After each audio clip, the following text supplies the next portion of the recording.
Hi everyone, कैसे हैं सभी। मेरा नाम है निकिता सिंह और मैं स्वागत करती हूं आप सभी का हमारे इस सेशन में, जो कि केवल इंटरेस्टिंग नहीं बल्कि बहुत ज़्यादा इन्फॉर्मेटिव भी होने वाला है। आज के सेशन में मैं बात करने वाली हूं CUET 2024 के बारे में, और मैं बात करने वाली हूं इंग्लिश लैंग्वेज के बारे में कि कैसे आप लोग 2024 में CUET की तैयारी कर रहे हो तो लैंग्वेज में 200 में से 200 लेकर के आ सकते हैं। हाँ जी, इस बारे में हम बात करने वाले हैं। जैसे कि आप लोग जानते हो बच्चों ऑलरेडी कि देखो लैंग्वेज जो है वो मैंडेटरी है, ठीक है। मैक्सिमम नंबर ऑफ कॉलेजेस जो हैं वहाँ पर वो आपको एडमिशन नहीं देंगे अगर आपके पास कोई भी लैंग्वेज नहीं है तो लैंग्वेज आपके पास होना ज़रूरी है। अब इंग्लिश क्या है, इंग्लिश ना आप लोगों को अगर बहुत अच्छे से किसी की पकड़ उस पर बहुत अच्छी है तो वो बहुत ही बढ़िया बात है। अगर किसी की पकड़ अच्छी नहीं है तो वो वहाँ पर घबरा जाता है कि यार मैं तो इंग्लिश में इतना अच्छा हूँ नहीं, मैं क्या करूँगा। मैंने पेपर दे दिया और उसके बाद अगर मेरे मार्क्स इतने अच्छे नहीं आए तो मेरा स्कोर अच्छा नहीं बनेगा। बहुत सारी चीज़ें दिमाग में आ रही होती है, खासतौर पर हिंदी मीडियम के स्टूडेंट के दिमाग में ज़रूर आ रही होती है। तो सबसे पहले तो मैं ये बात करूंगी कि देखो ऐसा नहीं है बहुत बढ़िया से आता है कोई सब्जेक्ट और बिल्कुल नहीं आता कोई सब्जेक्ट, ऐसा कुछ नहीं होता है। मेरा केवल इतना सा मानना है कि आपको आपके सब्जेक्ट से रिलेटेड उतनी नॉलेज होनी चाहिए जो आपको, जितनी नॉलेज आपको आपका गोल अचीव करवा दे। यानी कि आपका जो पेपर है वो CUET का है। आप लोग ऐसा भी नहीं है कि सब्जेक्ट को बिल्कुल नहीं जानते। जो बच्चा कहता है ना मैं तो जानता ही नहीं, मुझे तो आता ही नहीं है, ऐसा नहीं है। आप लोग इतने समय से इंग्लिश पढ़ते आ रहे हैं, छोटी क्लासेस से भी आप लोगों ने इंग्लिश लैंग्वेज पढ़ी है, 11th में करा, 12th में करा, ग्रामर की आपको थोड़ी बहुत बेसिक नॉलेज है। बस ये है कि आप ना इतने कॉन्फिडेंट नहीं हो, आप इतने उस पर भरोसे से नहीं बोल सकते कि हाँ मेरे को आता है। और जो बच्चा बोलता है ना अरे मुझे बहुत अच्छे से आता है, वो भी कहीं ना कहीं ओवर कॉन्फिडेंस में आकर के मात खा जाते हैं। सो आई वुड जस्ट से कि आप लोग बहुत ही ध्यानपूर्वक, बहुत ही ध्यान से इस पूरे सब्जेक्ट की तैयारी करके चलो। तो जो ये एक सोच रहा है ना कि मुझे बहुत अच्छे से आता है, वो भी एक अच्छा स्कोर लेकर के आ सकता है। इनफैक्ट 200 में से 200 लेकर के आ सकता है। और जो कह रहा है कि मुझे बिल्कुल नहीं आता है, वो भी ये स्कोर जो है अचीव कर सकता है। बहुत आसान है। एक प्रॉपर गाइडेंस, एक प्रॉपर स्ट्रैटेजी आपके पास होना ज़रूरी है। आप, जाहिर सी बात है, इतना वास्ट सब्जेक्ट है बेटा, इतना बड़ा सब्जेक्ट है कि आप बोलोगे मुझे पूरा आता है, पॉसिबल नहीं है, ठीक है। तो आप लोगों को उतना आना चाहिए जितना आपके लिए ज़रूरी है एग्जाम के लिए। और अगर कोई बोल रहा है मुझे कुछ भी नहीं आता तो कुछ नहीं, आप एक बार अपना स्ट्रैटेजी समझो, एक बार देखो, प्रॉपर गाइडेंस होगी ना आपके पास, जब आपको पता चलेगा अच्छा मुझे ये पढ़ना है, यहाँ से पढ़ना है, इतना पढ़ना है, तो वो आप अच्छे से पढ़ पाओगे। एक प्रॉपर तरीके से कोई बताने के लिए हो कि बेटा कहाँ से कितनी किधर तैयारी करनी है तो आप कर सकते हैं। तो इसी के साथ देखो 200 में से 200 स्कोर करना बहुत ही फिजिबल है, आसानी से किया जा सकता है। इनफैक्ट हिंदी मीडियम स्टूडेंट्स के लिए भी मैं बोलूँगी कि ये पॉसिबल है, इसको इम्पॉसिबल मान करके मत चलो। दिमाग में पहले से ही सोच लोगे ना नहीं हो पाएगा तो फिर कितना ही कोशिश कर लेना, कितना ही कोशिश कर लेना, कोई नहीं कर पाएगा। भगवान भी आ जाएंगे ना तुम्हारे सामने तो बेटा उनके भी बस की नहीं है। तो सारा खेलना दिमाग का है। तो पहले से पहले अपने दिमाग में ये मत फीड करो कि I won't be able to do this is impossible. It is not impossible and you can do it, ठीक है। आप इसको कर सकते हो। बस क्या स्ट्रैटेजी है, कैसे करना है, क्या करना है, वही बताने के लिए आज मैं हूं यहाँ पर, तो ध्यान से जरूर सुनना, ठीक है। तो अब हम ना सबसे पहले बात करते हैं सिलेबस के बारे में। अब आप लोग जानते हो कि आप लोगों को आगे जाकर के 2024 में लैंग्वेज का पेपर देना है और आप इंग्लिश के पेपर के लिए अपीयर हो रहे हो, तो आपको पता होना चाहिए ना कि आपका सिलेबस क्या है, ठीक है। मेरे को पढ़ना कितना है, क्या पढ़ना है, मेरे को वो पता चलेगा, तभी तो जाकर के फिर मैं पढ़ना चालू करूंगा। तो सिलेबस पे आते हैं। सिलेबस में सबसे इंपॉर्टेंट जो एक पार्ट आता है वो होता है हमारा RC। RC क्या होता है? RC होता है रीडिंग कॉम्प्रीहेंशन, ठीक है। यानी कि आप जो भी रीड करते हो आप उसको कितना अच्छे से समझ पा रहे हो, वो बहुत ज़रूरी है, ठीक है। आपकी ना रीडिंग स्किल्स बहुत अच्छी होनी चाहिए कि आप अच्छे से रीड कर पा रहे हो। और कॉम्प्रीहेंशन का मतलब क्या है बेटा? कॉम्प्रीहेंशन का मतलब होता है कि अंडरस्टैंडेबिलिटी, आप कितने अच्छे से अंडरस्टैंड कर पा रहे हो, समझ कितने अच्छे से पा रहे हो, उसका मीनिंग कितने अच्छे से आपको समझ में आ रहा है। तो कई बार क्या होता है स्टूडेंट्स के सामने, जैसे आप पहले की क्लासेस में करते थे ना अनसीन पैसेज, वही अनसीन पैसेज है, नाम बदल गया, उसको रीडिंग कॉम्प्रीहेंशन बोलने लग गए हैं हम लोग। तो इसमें बस कुछ नहीं होता, आपके सामने ना 300 to 500 वर्ड्स, ठीक है। आपके पास 300 से 500 शब्दों का एक पैसेज दे देंगे एग्जाम में, क्वेश्चन पेपर में आपके सामने एक पैसेज दे दिया जाएगा जिसका जो कंटेंट है, यानी कि पैसेज में जो चीज़ें लिखी होंगी वो बहुत अलग अलग चीज़ों पे लिखी हो सकती है, अलग अलग मुद्दों पे लिखी हो सकती है। यानी कि आपको जो अनसीन पैसेज मिलेगा हो सकता है वो फैक्चुअल हो।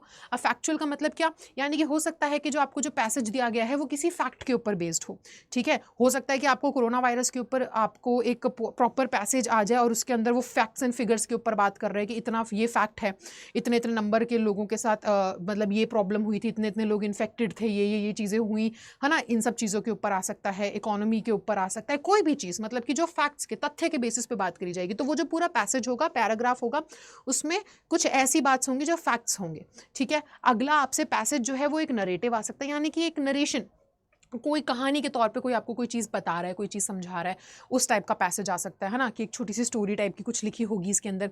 तीसरा हो सकता है कि आपके पास एक लिटरेरी पैसेज आ जाए, यानी कि किसी व्यक्ति का पीओवी आ जाए, पॉइंट ऑफ व्यू, कि कोई व्यक्ति बता रहा है इस मुद्दे के ऊपर, अपने विचार आपके साथ शेयर कर रहा है, तो उस टाइप का पैसेज आ सकता है। तो सबसे पहले तो आपको समझने की जरूरत क्या है कि आपके पास ऐसे पैसेजेस आएंगे, ठीक है।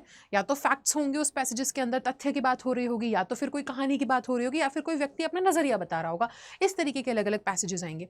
अब ना सबसे बड़ी बात क्या हो जाती है, बेटा आपको वो पैसेज रीड करना है। अब बचपन वाली कहानी नहीं है कि पैसेज सिर्फ पैसेज रीड किया, क्वेश्चन पूछे और क्वेश्चन का आंसर ऊपर ही पैसेज में मिल जाता है, ऐसा नहीं होगा। आपको अच्छे से पढ़ना होगा, आपकी रीडिंग स्किल्स बहुत स्ट्रांग होनी चाहिए, अच्छे से पढ़ करके समझ पा रहे हो कि अच्छा कहना क्या चाह रहे हैं, है ना, यहाँ पे लिखा क्या है, इसका मीनिंग क्या निकल करके आ रहा है, तब जाकर के आप आंसर सॉल्व कर पाओगे। अब यहाँ से जो क्वेश्चन आते हैं वो वोकैब के भी आ सकते हैं, है ना। यहाँ पर आपको पैसेज दे दिया, इसमें डिफिकल्ट वर्ड्स लिखे हुए हैं, वो आपसे क्वेश्चन में पूछ सकते हैं इस डिफिकल्ट वर्ड का मतलब बता दो।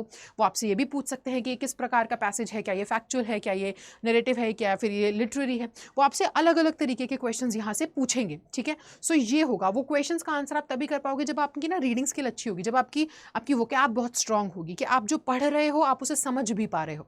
कई बार बच्चे क्या करते हैं कि रीड करते रह जाते हैं लेकिन दिमाग कहीं और होता है, तो समझ में कुछ नहीं आता, बस रीड कर लेते हैं, रीड करके खत्म कर दिया लेकिन समझ में कुछ नहीं आया। तो ये सारी प्रॉब्लम्स फेस होती है। तो ये एक बहुत बड़ा रोल प्ले करने वाला है। रीडिंग कॉम्प्रिहेंशन काफ़ी, मतलब अच्छा खासा मार्क्स का रीडिंग कॉम्प्रिहेंशन आपको अपने एग्जाम में देखने को मिलेगा। तो आपके सिलेबस में सबसे पहले तो ये है, फिर आपका सिलेबस ये है पूरा।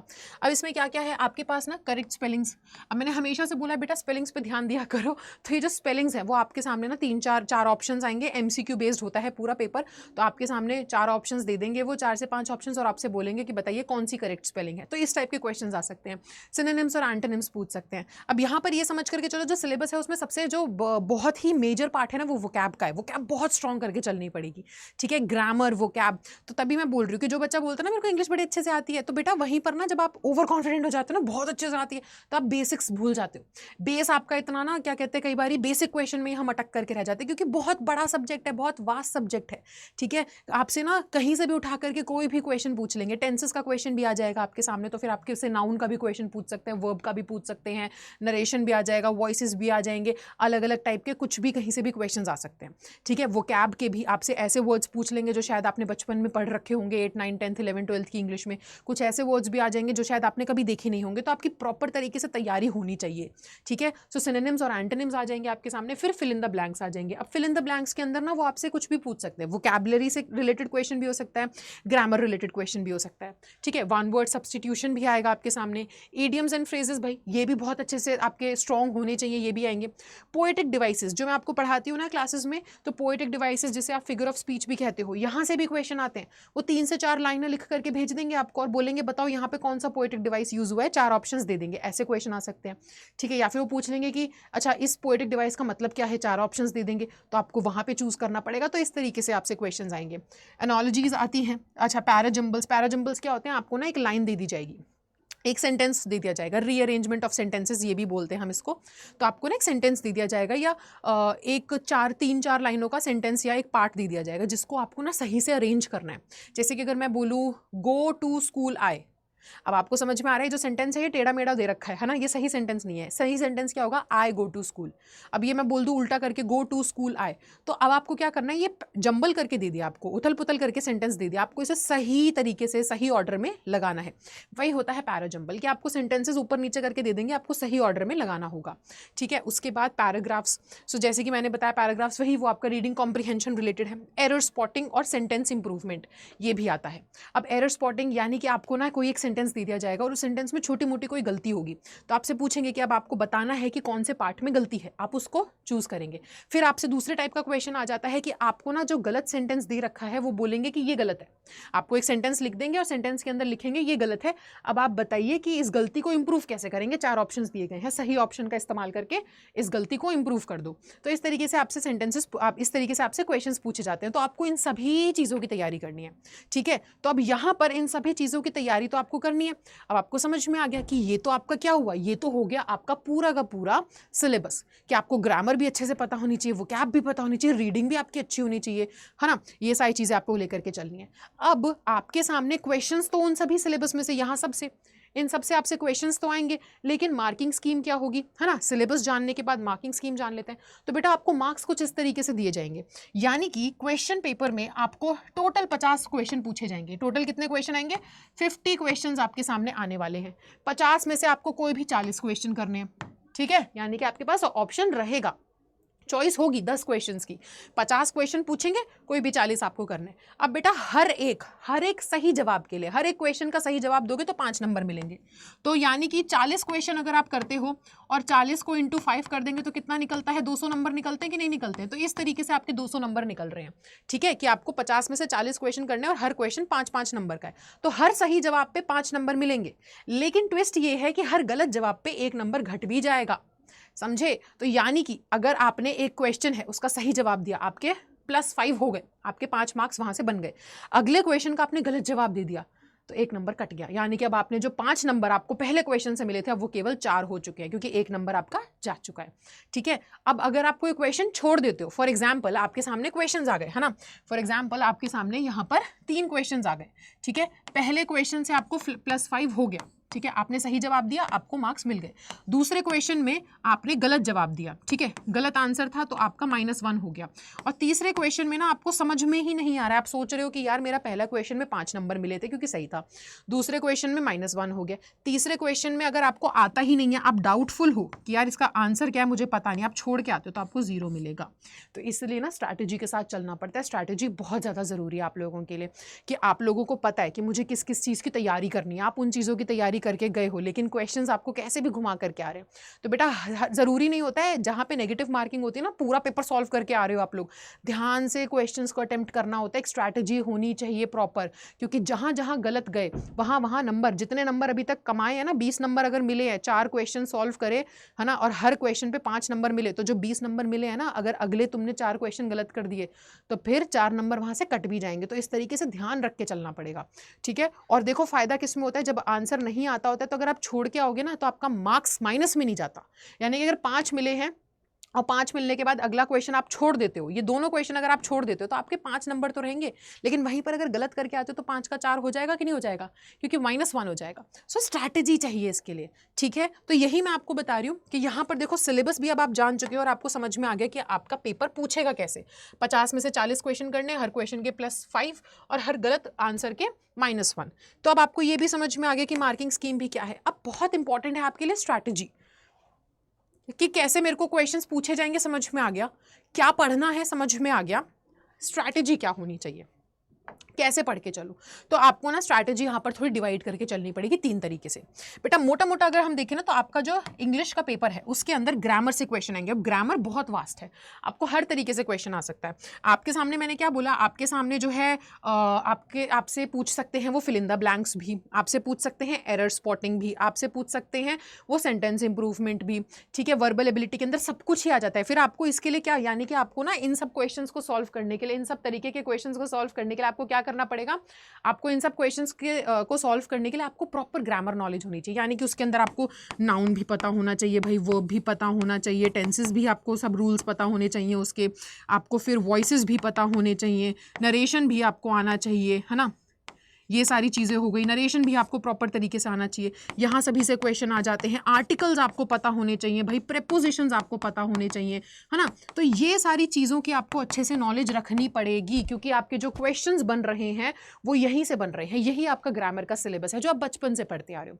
तो अगर आपको वो सेंटेंस दे रहे हैं ना एग्जाम के अंदर, वो पूछ रहे हैं कि ये सेंटेंस लिखा हुआ है, ठीक है, तो वहां पर देखो, अब मैं फॉर एग्जाम्पल छोटा सा सेंटेंस दूं, अब आपके सामने एक क्वेश्चन आ गया, आई ईट अ एप्पल। अगर आपको ये सेंटेंस दे दिया और वो बोल रहे हैं स्पॉट दी एरर, यानी कि सेंटेंस में गलती बताओ, तो जिसने अच्छे से ग्रामर की नॉलेज है, जिसने आर्टिकल प्रेपोजिशन सारी चीजें पढ़ा है, वो समझ जाएगा ए नहीं होना चाहिए, एन होना चाहिए, है ना। तो ये सही है, आप बता दोगे कि मैम यहाँ पर गलती है, ठीक है। सेंटेंस इंप्रूवमेंट में क्या हो जाता है, सेंटेंस इंप्रूवमेंट में ना वो आपको ऐसे ही सेंटेंस दे देंगे दोबारा से, आपके पास दोबारा से एक ऐसा सेंटेंस आ जाएगा जिसमें लिखा होगा आई ईट एन बनाना, ठीक है, अब वो आपसे बोलेंगे अंडरलाइन करके कि ये जो है ये गलत है, इसको कर दो सही। ऑप्शन ए क्या हो जाएगा, ए, ऑप्शन बी क्या हो जाएगा, द, ऑप्शन सी क्या हो जाएगा, एन, और ऑप्शन डी हो जाएगा नन। तो आपसे 4 ऑप्शंस दे दिया। वो बोलेंगे कि ये जो है सेंटेंस इंप्रूवमेंट है, यानी कि आपको सेंटेंस जो है वो गलत है, उसे इंप्रूव करना है, उसे बेहतर बनाना है, तो इसको सही करो। अब आप पढ़ के गए हो, आपको ग्रामर की प्रॉपर नॉलेज है, आर्टिकल्स की, प्रेपोजिशंस की, तो आप बोलोगे यहाँ पे एन नहीं मैम, ऑप्शन ए आना चाहिए, है ना। तो इस टाइप से आपके सामने क्वेश्चंस आएंगे सेंटेंस इंप्रूवमेंट में, एरर स्पॉटिंग में, फिल इन द ब्लैंक्स में भी आ सकते हैं भाई। प्रेपोजिशन सिलेक्ट करो, करेक्ट प्रेपोजिशन उसको लगाओ। तो आपकी स्ट्रैटेजी क्या है कि आपको ग्रामर स्ट्रॉन्ग करके चलना, आपकी ग्रामर की बेसिक नॉलेज बहुत अच्छी होनी चाहिए बेटा, और उसके बाद आप एडवांस नॉलेज पे भी जाओ, ठीक है, वो भी आपको आना चाहिए। अब वोकैब सेक्शन में आपके पास इडियम्स एंड फ्रेजेस हो जाते हैं, है ना, इडियम्स आ जाते हैं, फ्रेजेस आ जाते हैं। आप फ्रेजेस में भी देखिए आपके पास वर्बल फ्रेज आ जाते हैं, बहुत सारे अलग अलग हो जाते हैं, ठीक है।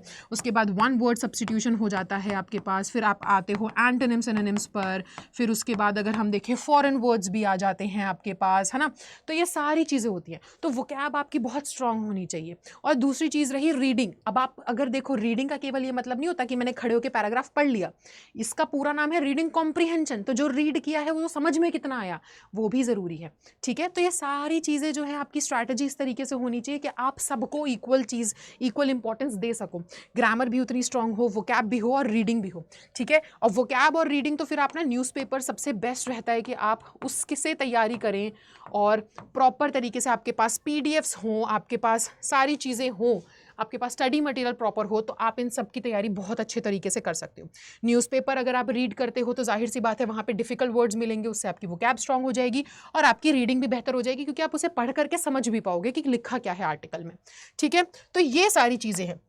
तो बेटा ये सारी चीज़ों की आपको ना प्रॉपर नॉलेज तो गेन करनी ही है, क्योंकि आपको प्रॉपर तरीके से पीडीएफ हो गई, है ना, बुक्स हो गई, आपको प्रॉपर स्टडी मटेरियल की मदद से आपका पूरा सिलेबस ख़त्म करना है। सिलेबस के साथ आपको वो सारी चीज़ें जो हैं, है ना, उन सभी चीज़ों को प्रॉपर तरीके से स्ट्रैटेजाइज करके तैयारी करनी है आपको, ठीक है, पूरे स्टडी मटीरियल की मदद से। और सबसे इंपॉर्टेंट होता है आपके लिए प्रैक्टिस करना, क्योंकि अगर बेटा प्रैक्टिस यहाँ पर बहुत ज़्यादा चाहिए कसम से। आप जितनी ज़्यादा प्रैक्टिस करोगे उतने ज़्यादा तुम्हारे चांसेस बढ़ जाएंगे कि तुम 200 में से 200 ला सकते हो, गारंटीड ला सकते हो। कोई ऐसी बड़ी बात नहीं है 200 में से 200 लेकर के आना।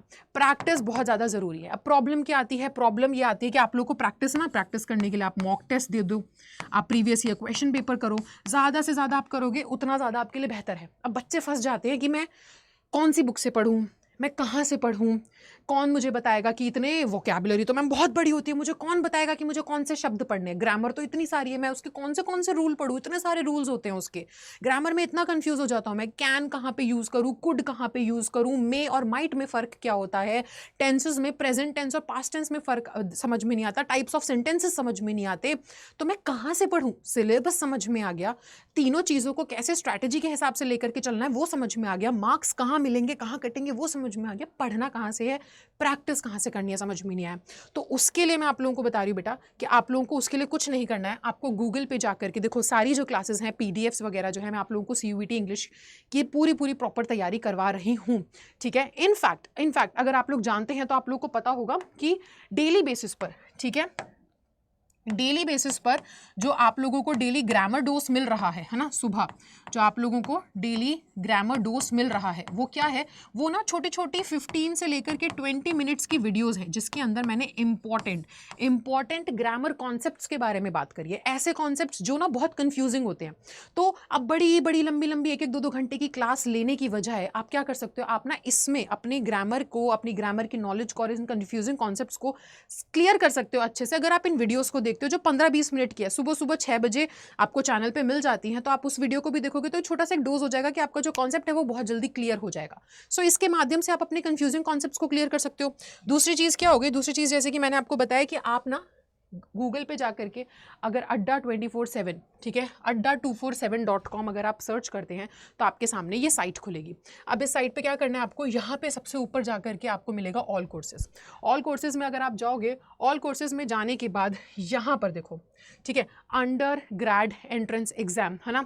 यहाँ पर जाकर के अगर आप क्लिक करते हैं तो आपके सामने बहुत सारे यहाँ पे ऐसे कोर्सेज खुलेंगे। अब आप तैयारी कर रहे हो CUET की, तो आपको CUET क्लिक करना है। अब यहाँ पर जाकर के बेटा देखो, अब आप चाहे फिर क्या कर रहे हैं, अगर आप साइंस के स्टूडेंट हैं जो सोच रहा है कि मैं लैंग्वेज का पेपर दूंगा, फिर मैं डोमेन में साइंस के सब्जेक्ट्स लूंगा, PCM या बायोलॉजी, है ना, और फिर उसके बाद मैं एक GT का पेपर दूंगा, तो आपके पास एक ऐसा कोर्स भी है जहाँ पर आपको क्या मिल रहा है, जहाँ पर आपको proper CUET science Hindi medium का कोर्स मिल रहा है। ठीक है, अगर आप आर्ट्स के बच्चे हैं जो सोच रहा है मैं एक लैंग्वेज का पेपर दूंगा और लैंग्वेज के बाद फिर मैं पॉलिटिकल साइंस, इकोनॉमिक्स और ये सभी डोमेन सब्जेक्ट्स चूज करूंगा, तो आपके पास क्या है, आपके पास यहाँ पर CUET आर्ट्स हिंदी का कोर्स भी है। और अगर कोई बच्चा सोचो आगे जाकर के अगर वो इंग्लिश ऑनर्स करना चाहता है कि मैं तो इंग्लिश में अपना करियर बनाना चाहता हूँ, या लैंग्वेज और केवल GT का कोर्स देना चाहता है, तो अगर वो केवल लैंग्वेज और GT का कोर्स लेना चाहता है तो वो भी कोर्स आपके पास अवेलेबल है यहाँ पर। ठीक है, तो आप उस कोर्स को परचेज कर सकते हो। ये है वो हमारा कोर्स,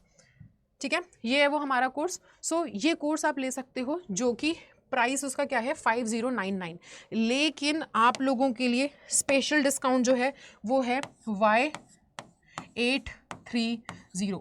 अगर आप ये कोड लगाते हो तो आपको ये कोर्स जो है वो थोड़े डिस्काउंट पे मिल जाएगा। तो एक बारी देखो, अगर आप इसको यहाँ पर क्या करते हो, अगर आप बाय नाउ पे क्लिक करते हो, है ना, अगर आप यहाँ पर जा करके बाय नाउ पे क्लिक करते हो और यहाँ पे आप अपना कूपन एंटर करते हो, सो कूपन कोड क्या होगा आपका, जैसे कि मैंने बताया Y830।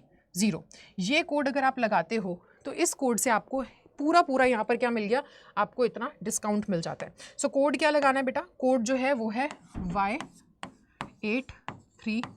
ये कोड आपको लगाना है, जिससे आपको इतना डिस्काउंट मिल जाएगा और आपको ये कोर्स जो है वो इतने का पड़ेगा। इसके अंदर आपको सारी ई-बुक्स मिल जाएंगी, कौन सी किताब से पढ़ना है, प्रॉपर तरीके से क्लासेस हो रही हैं, उन्हीं क्लासेस को अटेंड करना है, जिसके अंदर आपको PDF भी मिलेगी क्लासेस की, प्रॉपर तरीके से आपको मॉक टेस्ट भी करवाए जाएंगे, प्रैक्टिस भी बहुत अच्छे से करवाई जाएगी, पूरा स्टडी मटीरियल मिलने वाला है, आप टीचर्स के साथ कनेक्ट भी कर सकते हो। और अगर बाकी देखो, अब इतने अच्छे से हम लोग तैयारी करने वाले हैं, प्रॉपर एक टाइम टेबल के साथ आप लोग चलोगे, प्रॉपर टाइम टेबल फॉलो करते हुए क्लासेस होंगी, जिसमें सारी चीज़ें मिलेंगी, डाउट्स भी क्लियर होंगे आपके। तो उन सब के बाद भी अगर आपका कोई डाउट रह जाता है और अगर आप कुछ जानना चाहते हैं तो आप मुझसे जुड़ सकते हैं। यहाँ पर आप मुझे मेल कर सकते हैं, आप मुझसे मेल पे जुड़ सकते हैं singh.nikita@adda247.com। सो बेटा यहाँ पर आप मेरे से जुड़ सकते हो, आप मुझे मेल कर सकते हो, आप मुझे बता सकते हो अपनी जितनी भी प्रॉब्लम्स हैं। अगर आप कुछ चाहते हैं, कुछ मदद चाहते हैं, आपको कुछ जानना है, जानकारी और चाहिए, तो आप उन सब के थ्रू मुझसे इस मेल के थ्रू मिल सकते हो, मेल कर सकते हो। ठीक है, ताकि हम लोग ज़्यादा बेटर तरीके से कनेक्ट कर पाएँ और इन सभी के साथ ही साथ आपकी तैयारी बहुत अच्छे से हो पाए। ठीक है, तो मैं अपनी तरफ से पूरी कोशिश है, पूरी जो है मेहनत हमने कर देनी है इस बार, ताकि हम लोग CUET 2024 में 200 में से 200 स्कोर कर सके। तो we have to leave no stone unturned. ठीक है, तो हम मिलेंगे अब आपसे अगली बारी क्लासेस में, जहाँ पर हम लोग करेंगे हमारे इस गोल को अचीव करने की पूरी तैयारी शुरू। तो मिलते हैं तब तक के लिए bye bye, take care and thank you so much.